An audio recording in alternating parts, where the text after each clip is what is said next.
नमस्कार मित्रांनो, मी Vishweshwar Joshi, founder and CEO of startups group. या व्हिडिओमध्ये आपण एआयचा, जनरेटिव्ह एआयचा आणि एजंटिक सोल्युशन्सचा वापर कसा होणार आहे येत्या वर्षामध्ये, दॅट इज 2026 मध्ये हे बघणार आहोत.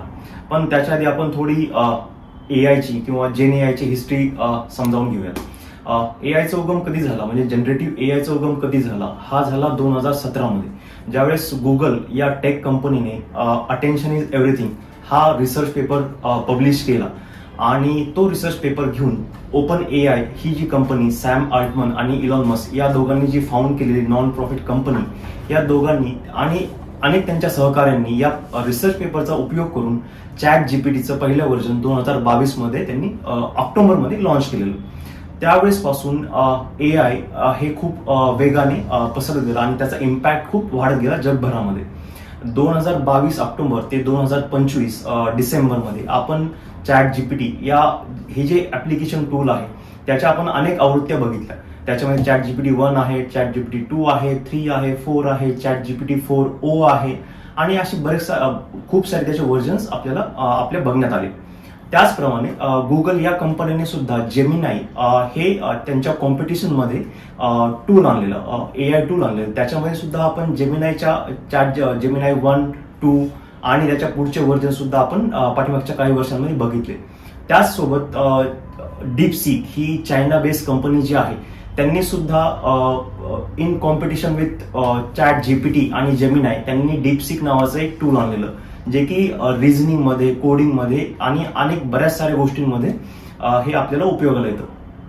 तर हे प्रत्येक जे टूल्स आहेत, चॅट जीपीटी आहे, जेमिनाई आहे, डीपसीक आहे, परप्लेक्सिटी आहे, जी की US बेस्ड कंपनी आहे, जी की इंडियन फाउंडरने फाउंड केलेली, जी की आपल्याला रिसर्चमध्ये कामाला येते. तर हे प्रत्येक जे टूल आहे ते त्याचे वेगवेगळे उपयोग आहेत. जसं की परप्लेक्सिटीचा रिसर्चमध्ये जास्त उपयोग होतो, चॅट जीपीटीचा कंटेंट क्रिएशनमध्ये जास्त उपयोग होतो, जेमिनाईचा आपल्याला इमेज क्रिएशन, व्हिडिओ क्रिएशनमध्ये जास्त उपयोग होतो, डीपसीकचा आपल्याला रिझनिंगमध्ये जास्त उपयोग होतो, मॅथमॅटिक्समध्ये जास्त उपयोग होतो. तर अशा पाठीमागच्या काही वर्षांमध्ये आपण एआयची खूप वेगाने झालेली प्रगती बघितली.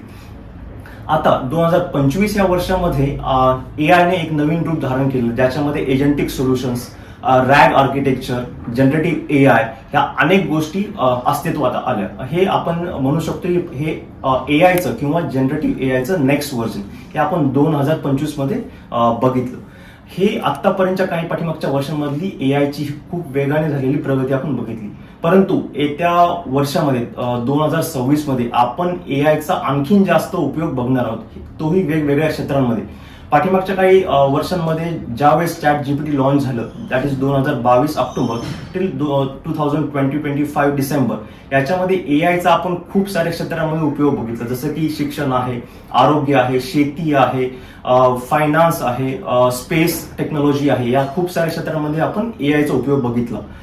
आता येत्या वर्षांमध्ये आपण एजंटिक सोल्युशन्स आणि रॅग आर्किटेक्चर ही जी प्रणाली आहे किंवा ही जी टेक्नॉलॉजी आहे याचा उपयोग आपण एंटरप्राइज लेवलला in automation, workflow automation, use case automation याच्यामध्ये खूप जास्त उपयोग आपण एआयचा बघणार आहोत. तर हे क्षेत्र खूप विस्ताराने आणि खूप वेगाने वाढत आहे.